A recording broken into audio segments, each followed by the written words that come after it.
She died in a farmhouse in the English countryside, a quiet place in the Cotswolds village of Churchill, Oxfordshire, a world away from anything she had been born into.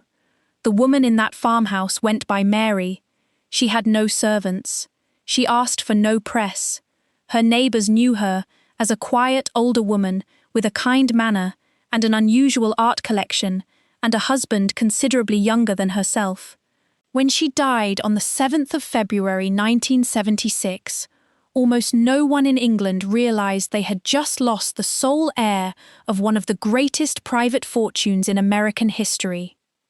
Her name at birth was Cornelia Stuyvesant Vanderbilt. She was delivered in a room so grand they called it the Louis XV bedroom. The house around that room had 250 rooms, 65 fireplaces, a library of 23,000 books, and a banquet hall with a ceiling that rose 70 feet toward heaven. Her father had spent roughly $6 million building it, an amount equivalent to approximately $200 million today. She inherited all of it before she turned 14. How does the only daughter of the man who built the largest private home in American history end up dying in a farmhouse under a name that is not her own, having never gone home again? Her name was Cornelia Vanderbilt, and this is not a story about inheritance. It is a story about what it cost to be born into something you never asked for and what one woman did to get out. In the next 40 minutes, you will discover why Cornelia abandoned a 250-room mansion and left it in the hands of her estranged husband while she was still only 33 years old. You will learn about the pink-haired bohemian woman named Nilcha, who appeared in Paris in 1934, and what that name meant, and you will find out what became of the 2 sons she left behind, and what those sons did with the empire their grandfather built. But first, there is something you need to understand about her father, and about the room where Cornelia was born, because she was born into a house that was also a prison, and she spent the rest of her life trying to find the door. George Washington Vanderbilt II was born on the 14th of November, 1862, in New Dorp, on Staten Island, New York, the youngest of 9 children born to William Henry Vanderbilt and Maria Louisa Kissam. He inherited almost nothing by the standards of his family. The bulk of the Vanderbilt fortune, which by the time his father died in 1885 amounted to approximately $200 million, flowed to his 2 elder brothers, Cornelius II and William K. His own share was roughly $12 million, a comfortable sum for any man in America, and a smaller share than his siblings in a family that had essentially invented the concept of vast American inherited wealth. What George did with that relative smallness is the only interesting thing about his biography. He built something. He had first travelled to the mountains of western North Carolina with his mother in 1888, and something about the particular quality of the light there, the way the Blue Ridge mist came down over the valleys, the cool air that was unlike anything New York offered, struck him with the force of a calling. He began quietly buying land. He used intermediaries so that no seller would know who was accumulating the parcels, and by the time he was done, he owned 125,000 acres of North Carolina mountain country. He hired the architect Richard Morris Hunt, the first American trained at the École des Beaux-Arts in Paris, to design the house.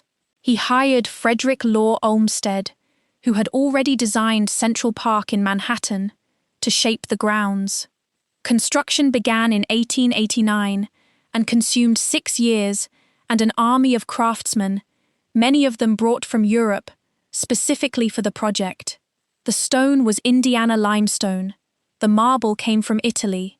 The house had its own brick-making operation on site, producing 32,000 bricks per day. When it opened on Christmas Eve of 1895, it was the largest private residence ever constructed on American soil. It remains so today. George moved into it alone. He filled it with books. He filled it with paintings. He spoke 8 languages and read extensively in several of them. He was, by the accounts of everyone who knew him, genuinely shy, a man of intellectual refinement who seemed most at ease in the company of his library than at any social gathering his family's name compelled him to attend. He did not marry until he was 35 years old. In 1898, he wed Edith Stuyvesant Dresser, younger, vivid, socially accomplished in the ways that George was not, in a quiet civil ceremony in a Paris town hall on the 1st of June. They returned to Biltmore together that summer. On the 22nd of August 1900, in the Louis XV bedroom of the house George had built, his only child arrived. The Asheville Citizen recorded the birth.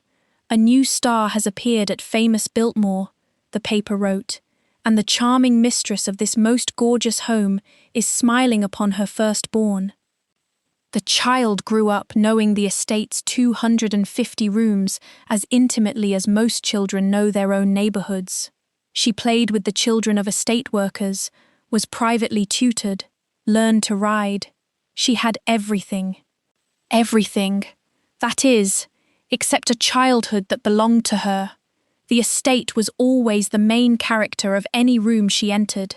She was an appendage to it, the Biltmore baby, as the press called her, before she had formed a single independent thought. George never fully understood what he had built around his daughter. He was a gentle man who genuinely loved her. He photographed her on the loggia of the house in September of 1900, holding her as a newborn against the backdrop of the mountains he had bought. In his eyes in that photograph, there is no comprehension of the weight he has just placed upon her. He would be dead before she turned 14. George Washington Vanderbilt was at his fullest by the turn of the 20th century. The estate ran a working farm, a managed forest, the first scientifically managed forest in the United States, according to Gifford Pinchot, who later became the first chief of the U.S. Forest Service, and got his start at Biltmore in 1892, a model village built for the workers he employed, a school, a church he had constructed at his own expense, so that its weekly collections could go entirely to charity. He held a Christmas celebration every year for the children of his employees, with a decorated tree and individual presents for each child, including children who could not make it to the party. He was not, in other words, simply a rich man with a large house. He was attempting something: the self-sustaining estate, the managed forest, the village that provided employment and education. These were the expressions of a man trying to build a small civilization in the North Carolina mountains, something that would outlast him and justify the extraordinary expenditure that had made it possible. It was, in retrospect, the project of a man who did not expect to live long.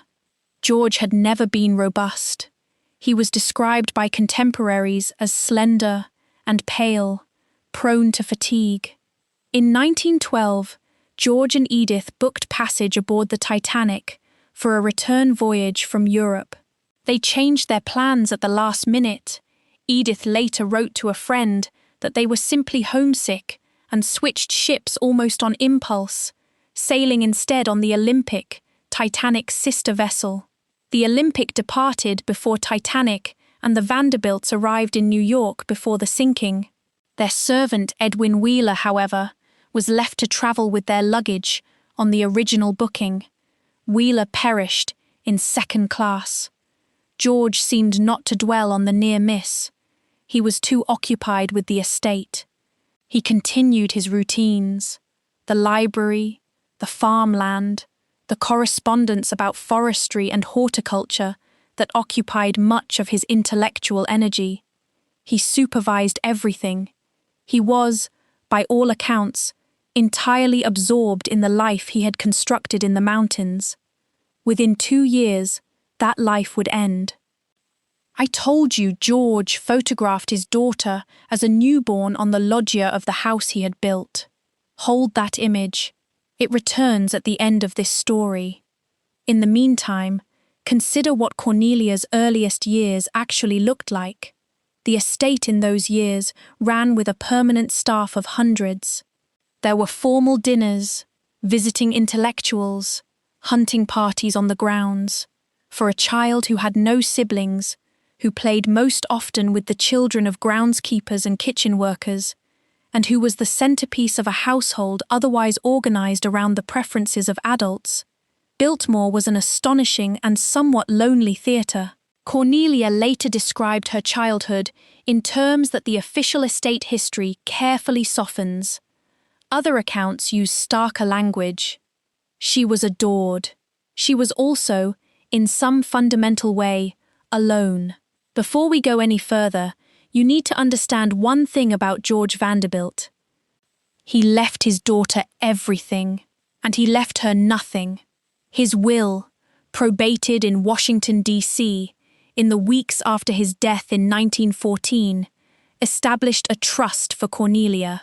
She would receive an annuity of $2 million when she turned 21. At the age of 25, she would receive the principal sum, $5 million, the full inheritance from her father's estate, after years of Biltmore's construction costs had reduced what had once been a larger fortune. The house itself, and the 125,000 acres that had originally surrounded it, passed to her in trust under Edith's management until Cornelia came of age. Here is the part that no biography of Cornelia has ever fully explained. George Vanderbilt left his daughter a 250-room house that generated almost no income and demanded enormous maintenance costs. A staff of 40 was required just for basic upkeep. In a remote mountain location in North Carolina, during a period when the family fortune had already been substantially spent. What he left her was not a gift. It was an obligation, disguised as one. Edith understood this immediately.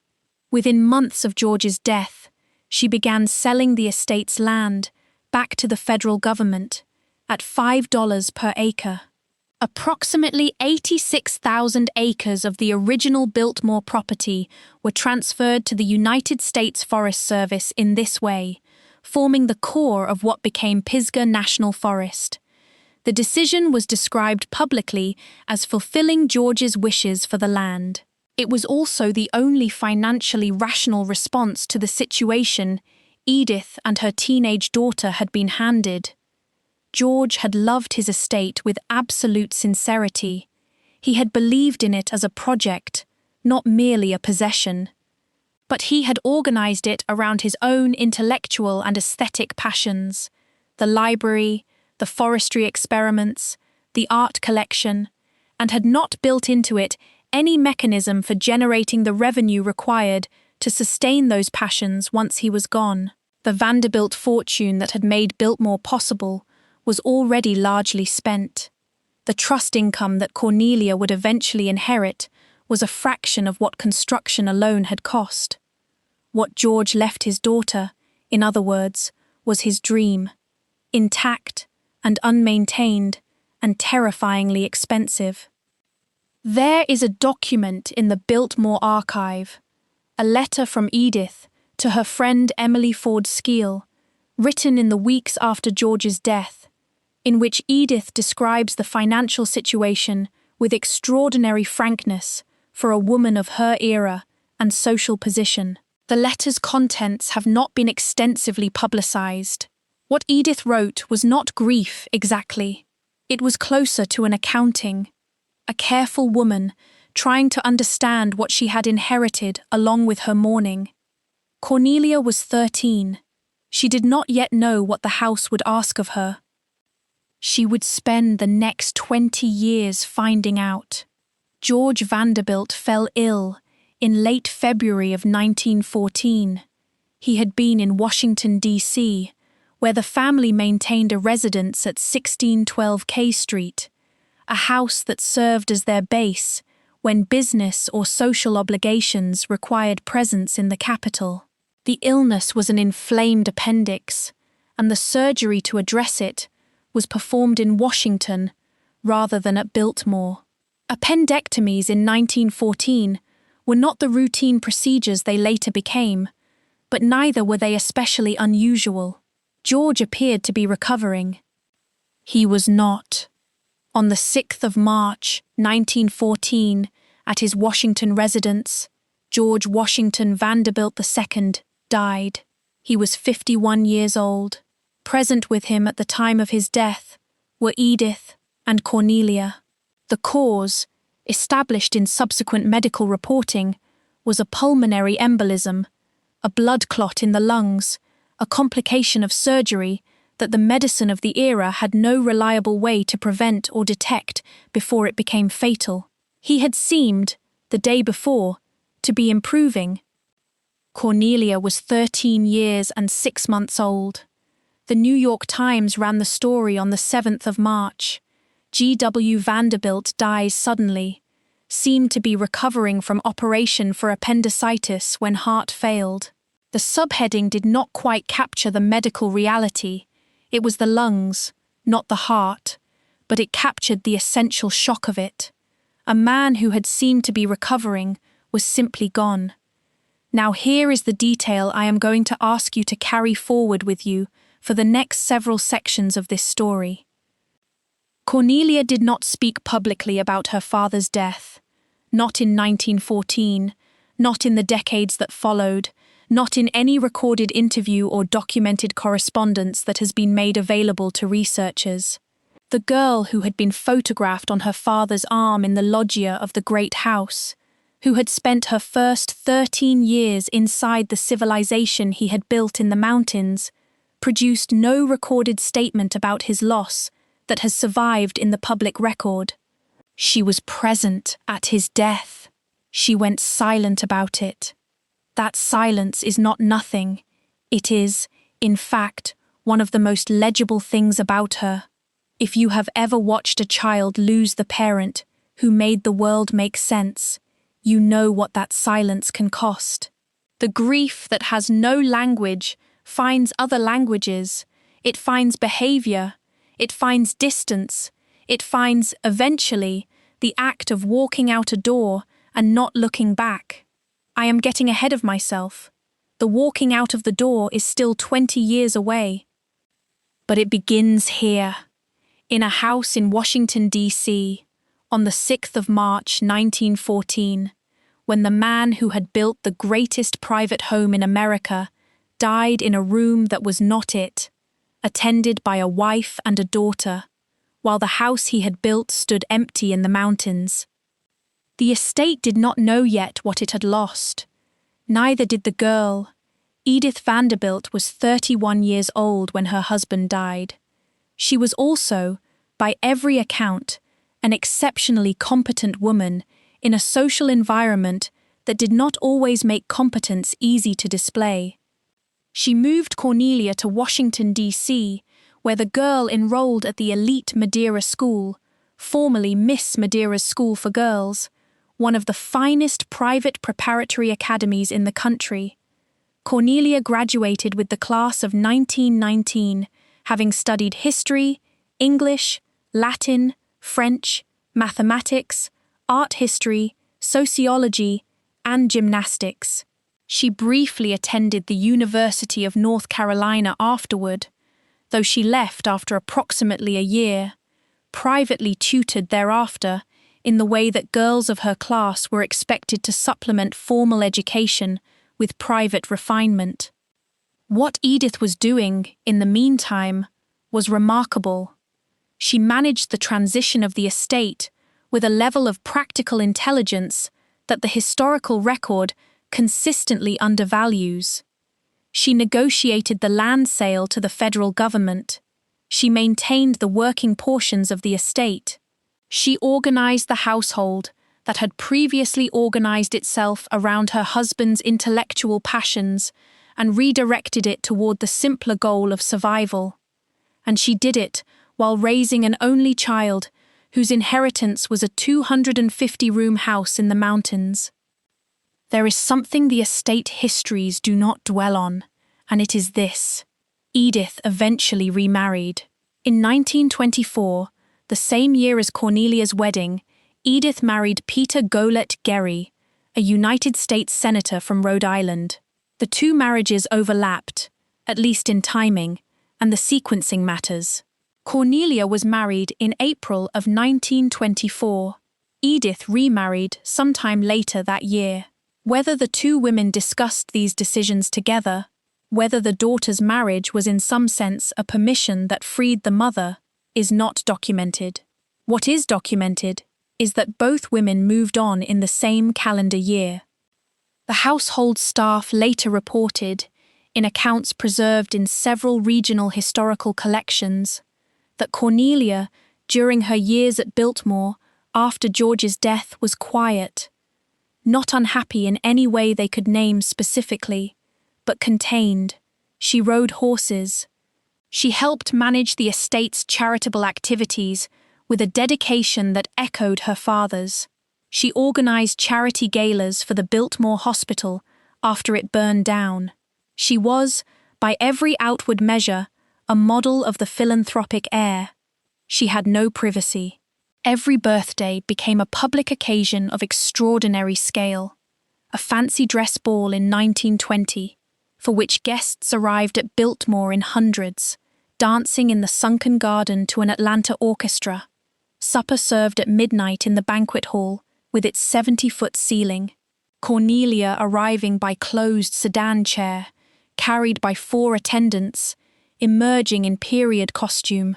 She was performing an inheritance that had never been hers to choose. She had not chosen the house. She had not chosen the name. She had not chosen the scale of everything that surrounded her. What she chose, when she finally could, surprised everyone. On the 29th of April, 1924, Cornelia Stuyvesant Vanderbilt married the Honourable John Francis Amherst Cecil at All Souls Cathedral in Biltmore Village. She was 23 years old. He was 33, 10 years her senior, and carried lineage that would have impressed even the Vanderbilts. He was a direct descendant of William Cecil, 1st Baron Burghley, who had served as chief advisor to Queen Elizabeth I during most of her reign. John Cecil was currently posted as First Secretary of the British Embassy in Washington, D.C., where he and Cornelia had met. 500 guests attended the ceremony. 2,500 attended the reception at Biltmore House afterward. The nationally renowned organist, Charles Henry Galloway, travelled from St. Louis to play the cathedral organ. Newspapers across the country ran the wedding portrait. Cornelia in a formal gown, composed and beautiful, the Biltmore heiress, finally occupying the role that history had drafted her for. It had been reported in the press, before the engagement was announced, that Cornelia had stated she would only marry an American. She married a British aristocrat. This small contradiction was noted at the time, and then largely forgotten. It perhaps should not have been. The couple settled at Biltmore. 2 children followed in quick succession, both delivered in the Louis XV bedroom where Cornelia herself had been born. George Henry Vanderbilt Cecil arrived on the 15th of February, 1925. William Amherst Vanderbilt Cecil arrived on the 26th of August, 1928. The estate, under Cecil's capable management, functioned. There were staff, there were farms, there were the forest operations that Gifford Pinchot had once organised and that continued in modified form. John Cecil proved to be practically minded in a way that matched the estate's needs. Then the Depression arrived. By 1930, the finances of the estate had deteriorated to the point where survival required a decision that would have been unthinkable to George Vanderbilt. The house would be open to paying tourists. Cornelia supported the decision, publicly and practically. She partnered with the Asheville Chamber of Commerce, organized the opening, embraced the concept with the same philanthropic energy she had applied to the hospital fundraisers. Admission was set at $2. The house opened on the 15th of March, 1930. She had everything that the name Vanderbilt could confer, in a house that was simultaneously a national landmark and her own childhood home, with 2 sons born in the same room where she had drawn her first breath. She would begin leaving it within 2 years. Here is what an article published in 1938 by American Weekly noted, drawing on sources close to the household. Before marriage, her days had been so full of the detail of managing the estate that she had hardly had time to think. But with Mr. Cecil taking over the cows and employees, the usual outlet for her energy was abruptly cut off. She was idle in the house that had made idleness a sin. That was not bearable. Around 1932, Cornelia Vanderbilt Cecil quietly stopped being a fixture at Biltmore. The departure was not dramatic, at least not at first. She told those close to her that she wanted to study art, something she had been passionate about since childhood, surrounded as she had been by the extraordinary collection her father had assembled, the paintings by Renoir and Sargent and others that lined Biltmore's galleries, the sculptures in the formal gardens, the tapestries in the halls. She moved to New York City and enrolled in art classes. She took a room in Greenwich Village, the neighborhood that had been the center of American bohemian life for a generation. John Cecil remained at Biltmore, managing the estate and their 2 sons. The boys were young. George was 7, William was 4. The arrangement was framed, to those who asked, as temporary. It was not temporary. Within months, Cornelia had left New York and crossed to Europe. She went to Paris.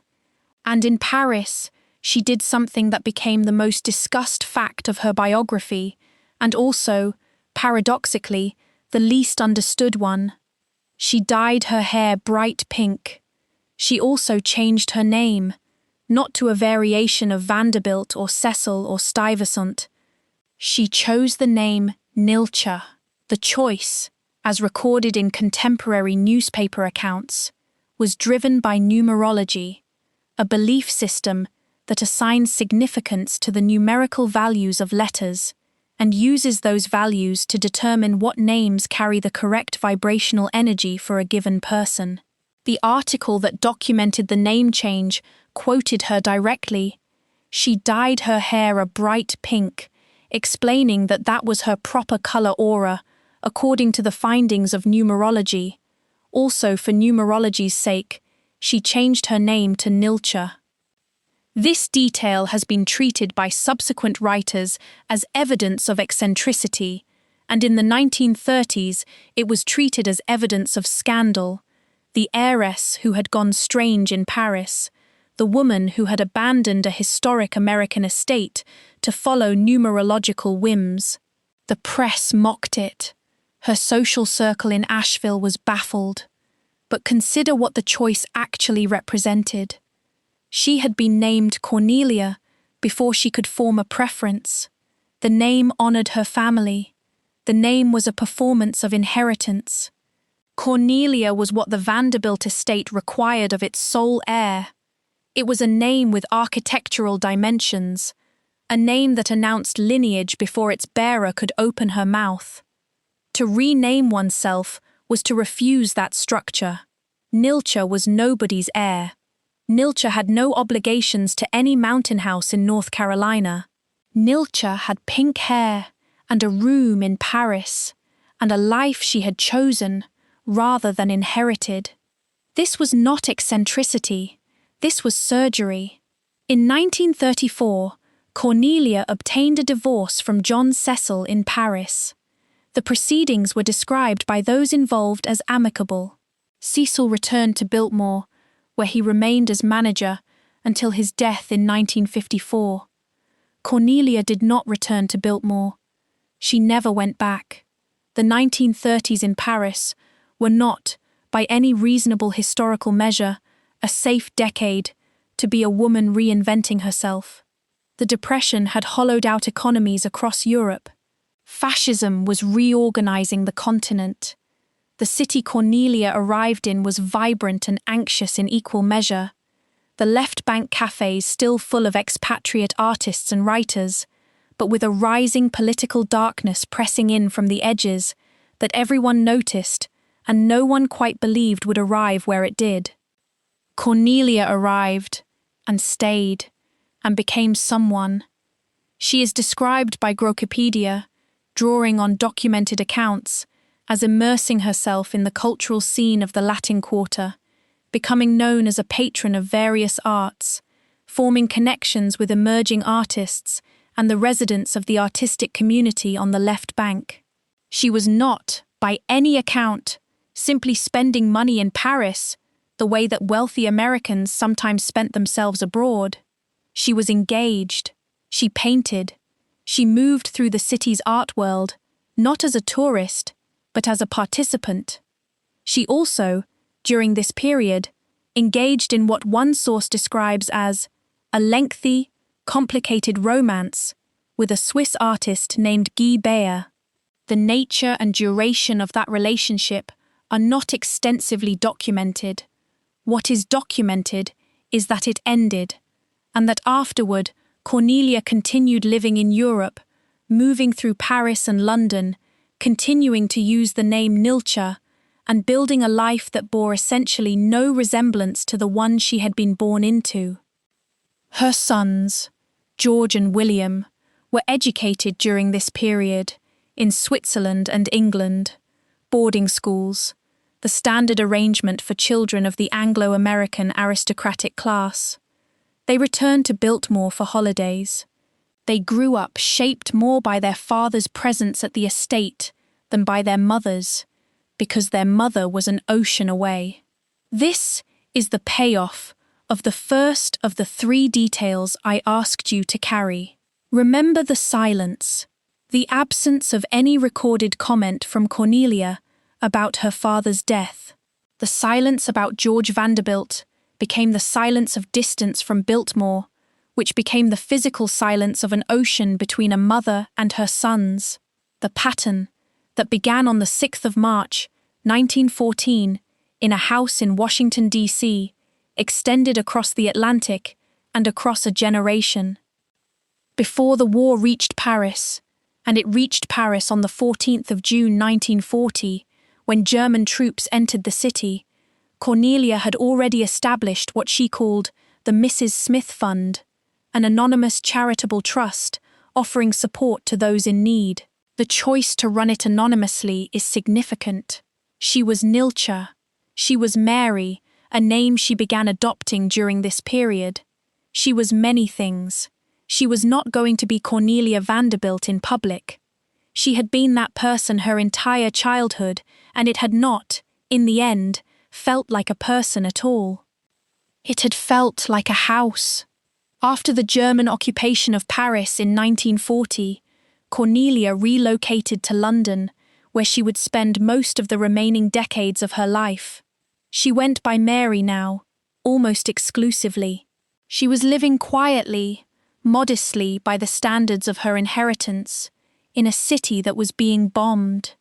London in the 1940s was, of course, not a place anyone chose to live comfortably.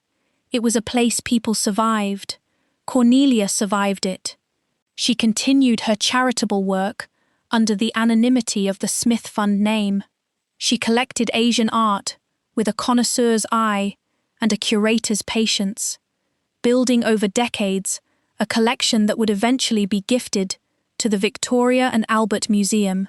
She was, in other words, still her father's daughter in at least one way. She accumulated beautiful things and gave them away.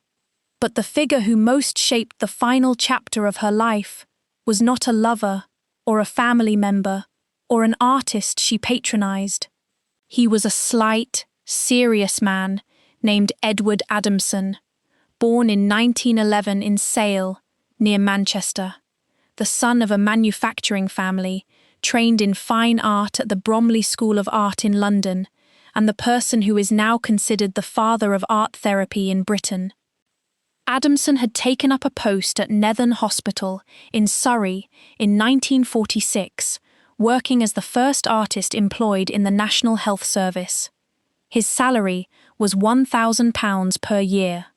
It was never increased.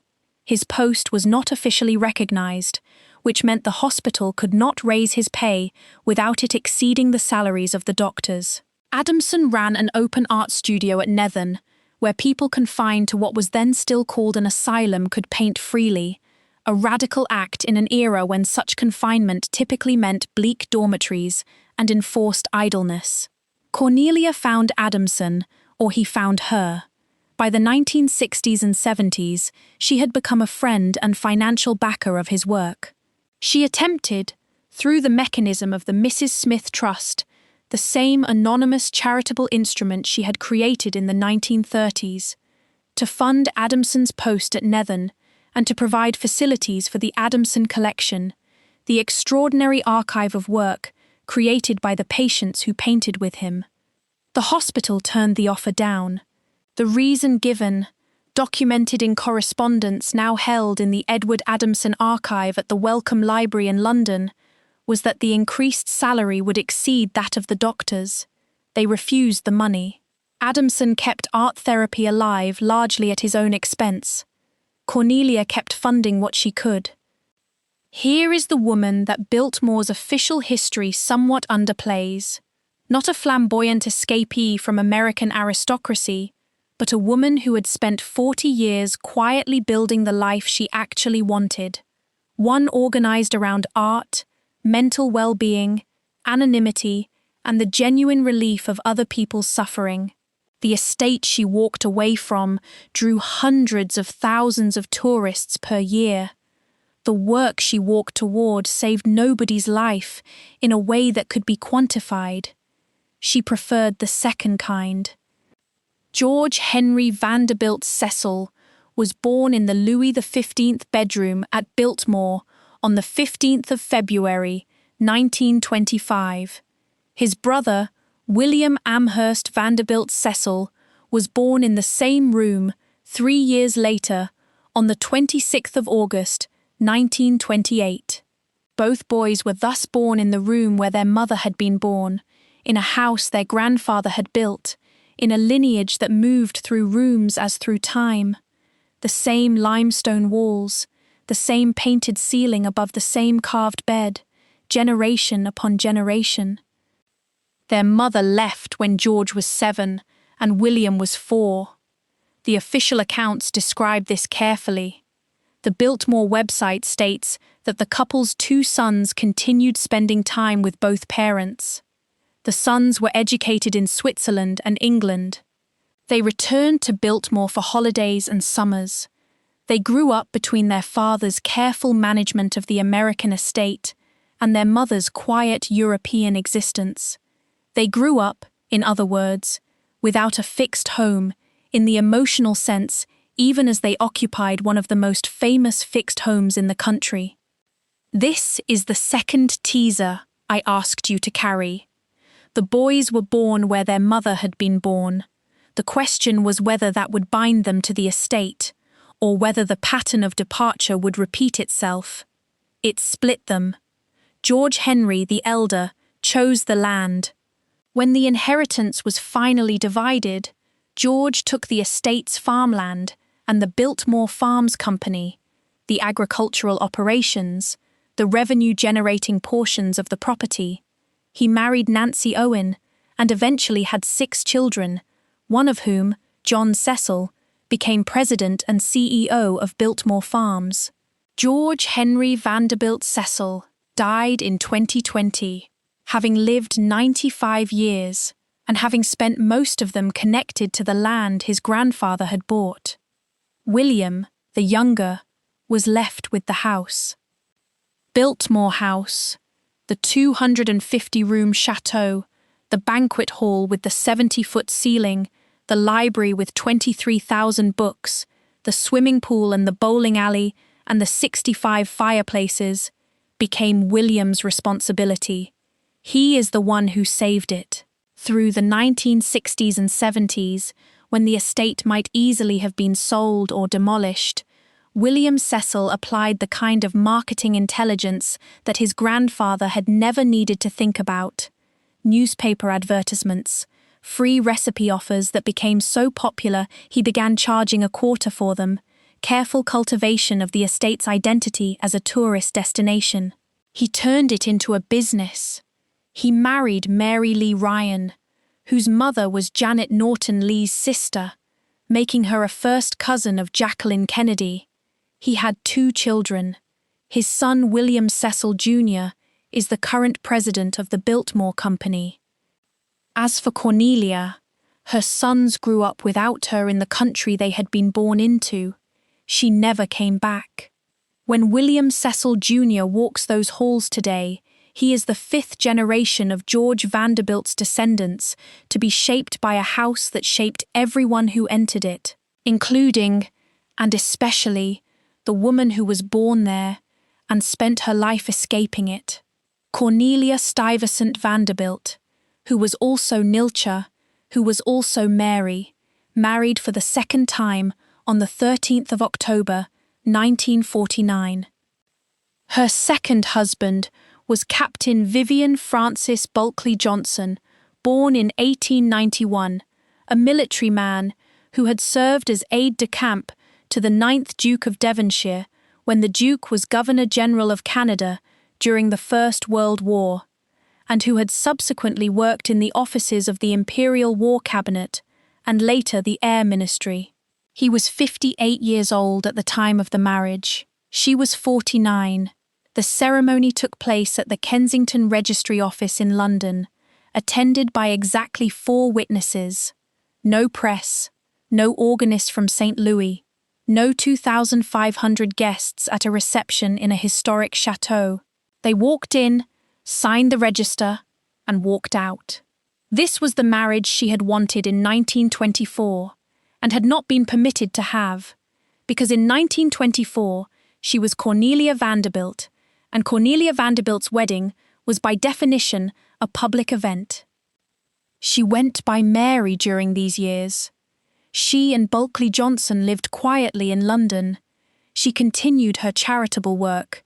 She continued building her art collection. She managed the Mrs. Smith Fund. She did not speak of Biltmore in the social circles she moved through in London. She had spent 15 years in Paris and London, becoming a different person, and she had succeeded thoroughly enough that her neighbours in both cities had no particular reason to connect the quiet woman who collected Asian ceramics with the heiress to America's largest private home. Bulkley Johnson died on the 14th of February, 1968, Valentine's Day. She was 67 years old and had been with him for nearly 2 decades. The accounts of her response to his death are brief. She continued. Several years after his death, Cornelia had dinner with Edward Adamson, the art therapist whose work she had been supporting, at a restaurant in London. The waiter who served them that evening was a young Scottish man named William Robert Goodsir, born in Edinburgh in 1926, making him 44 years younger than she was when they met, and 26 years younger than she was, generally. She fell in love with him.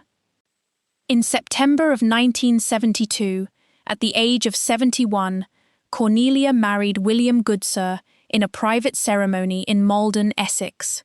4 witnesses, a registry office, no announcement. They moved to the Cotswolds, to a farm in the village of Churchill, Oxfordshire, which they called the Mount. She went by Mary Goodsir. Her husband was aware of her past and helped protect her wish for anonymity. They lived quietly, in the way she had been trying to live since 1932. She had finally achieved the life she wanted. She had 4 years left to live it. The Mount in Churchill, Oxfordshire, is not a grand property.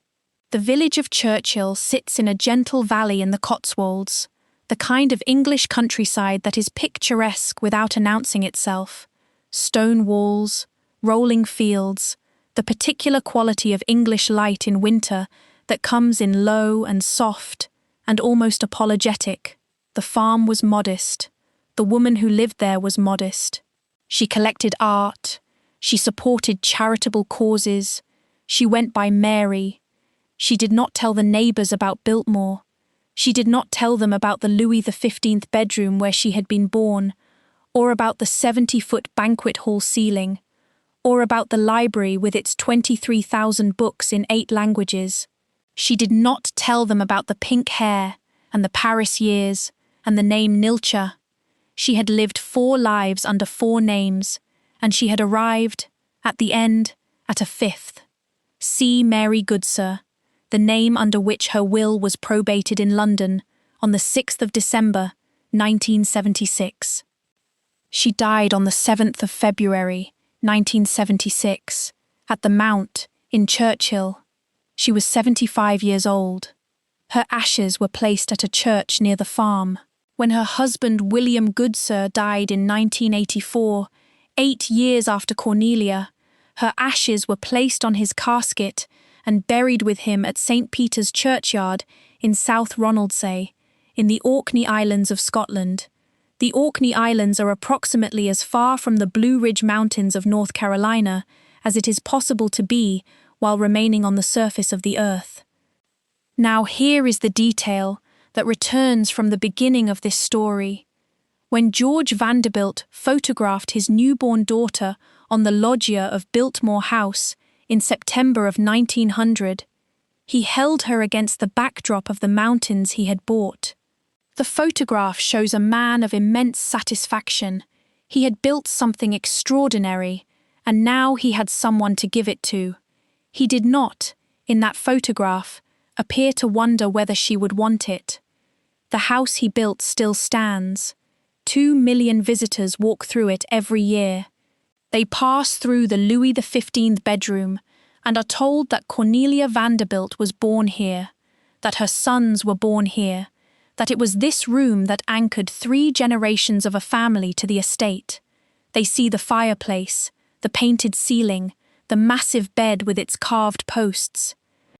What they are not told, in most of the guided tours, is that the woman born in that room spent 42 years making sure she could never be found, living under names that no one would connect to it, dying in a farmhouse on an island not unlike North Carolina in its mountains and fog, but belonging to a completely different world.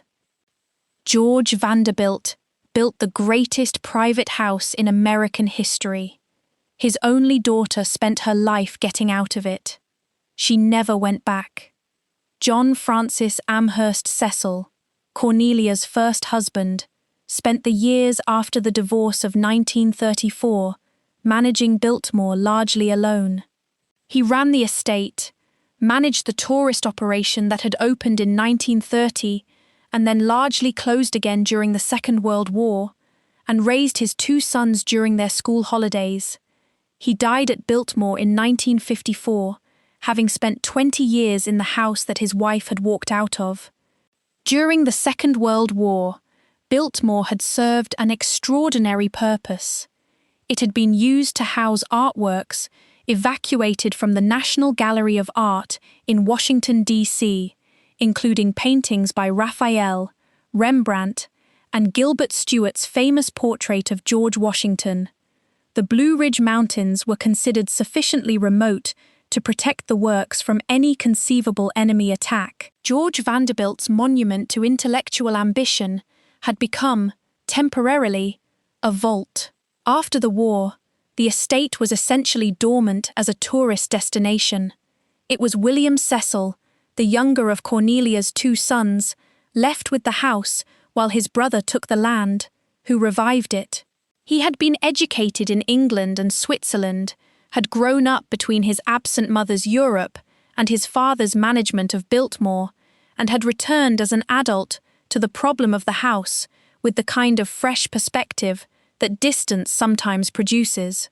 He began marketing Biltmore aggressively in the 1960s. He ran newspaper advertisements. He created a mailing list through the free recipe offer. He added a winery.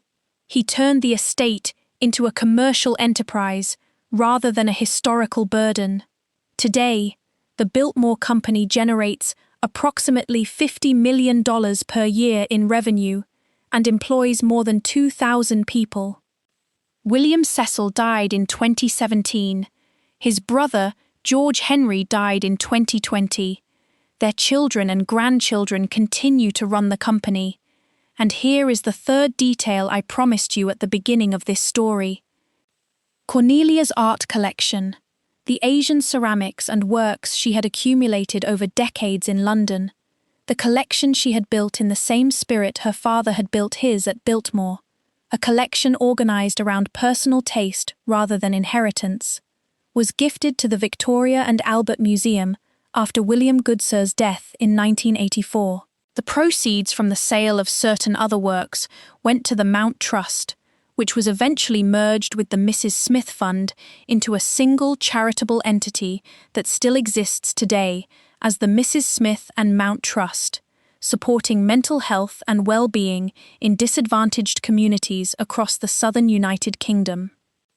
In other words, the woman who walked away from Biltmore, who abandoned 2 million tourists per year and one of the most photographed houses in America, spent 40 years quietly building a different institution, one that paid for no limestone from Indiana and no marble from Italy, that attracted no tourists and appeared on no historical landmark registers, but that helped people who had nothing. Her grandfather's fortune built a monument. She used her share of it to do something smaller and more useful. The historical narrative of Cornelia Vanderbilt has been shaped almost entirely by the institution she left. Biltmore Estate is a business, a very successful and carefully managed business, with a communications team, a historical archive, and a vested institutional interest in the story it tells about the family who built it. That story emphasizes continuity, philanthropy, and the remarkable survival of the estate across generations. It is a generous story. It is also a story told from the perspective of the house. Cornelia, in that story, is a transitional figure, the daughter who opened Biltmore to the public during the Depression, who preserved the estate through a critical decade, and who then rather conveniently exited the narrative so that the story could proceed to her sons. Her departure is described as an artistic pursuit. Her later life is described in terms of quiet, charitable work. Her 3 marriages, her name changes, her refusal to return to America, her dying under a name that erased all connection to the Vanderbilt inheritance. These details are present in the official record, but they are not interrogated. They are offered as curiosities, rather than as evidence. What they are evidence of is this: Cornelia Vanderbilt was born into a structure that organized her life around an institution's needs rather than her own, lost her father before she was old enough to negotiate that structure, was handed an economically unviable inheritance disguised as a gift, married into the British diplomatic class at a time when she had publicly stated she would not, opened her private home to paying tourists because there was no other way to keep it solvent, and then did the only thing she had ever genuinely wanted to do, which was to stop. What the press called eccentricity, the pink hair, the name Nilcha, the Paris bohemianism, was, in fact, grief. It was the grief of a woman who had been Cornelia Vanderbilt her entire life and had decided, at the age of 32, that she did not want to be that anymore. The correspondence in the Edward Adamson archive at the Wellcome Library, specifically the letters between Adamson and Cornelia regarding the Mrs. Smith Trust's attempts to fund his post at Netherton Hospital, offers a portrait of her that the Biltmore website cannot quite accommodate. These letters show a woman with sophisticated and genuinely personal convictions about the therapeutic power of art, about the institutional treatment of mental illness, about what money is actually for. She was not an eccentric heiress dabbling in charity. She was a woman who had identified a specific, underfunded, important piece of work and was attempting, with the tools available to her, to support it. What the estate called her departure, history might more accurately call her arrival. She arrived at herself in Paris in 1934, at the age of 33, with pink hair and a new name and no plans to go back. That is not eccentricity. That is the most coherent decision of her life. Go back to September of 1900. Go back to the loggia of Biltmore House, in the mountains of North Carolina, on a morning in early autumn when the Blue Ridge fog is still sitting in the valleys below and the limestone of the great house is warm in the early light. George Vanderbilt stands on the loggia, holding his daughter. She is 5 weeks old, born in the Louis XV bedroom, 21 steps behind him. He holds her against the mountains he bought. He is smiling.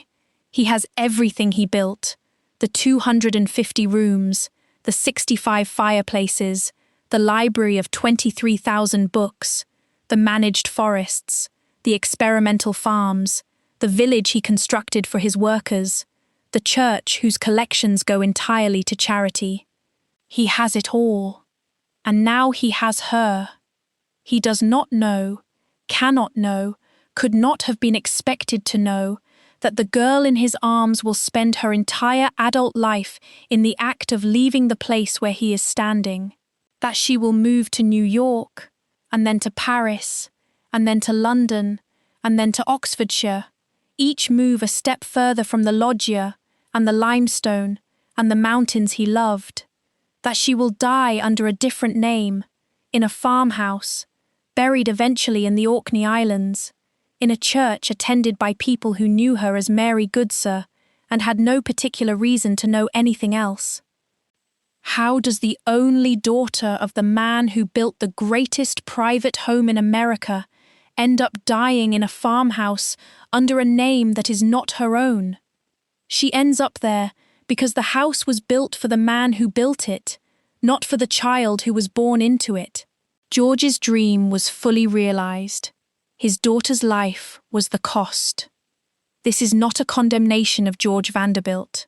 He was, by every account, a gentle and generous man who loved his daughter and left her everything he had. The problem was that what he left her was a monument to his own desires, an institution that required a keeper, not a person, and that was going to shape whoever lived inside it to the dimensions of its own needs rather than theirs. Cornelia did what keepers of institutions rarely do. She resigned. She built, in the decades that followed, a life organized around the things she actually believed in: art, the therapeutic power of making things, the quiet work of charitable support for people who needed it and would never know her name. She collected ceramics. She married a waiter. She went by Mary. The house still stands. Every year, 2 million people walk through the Louis XV bedroom and read about the baby born there in the summer of 1900. They do not ask where she went. They do not ask whether she was happy. They are looking at the room. She was not the room. She was the woman who left it.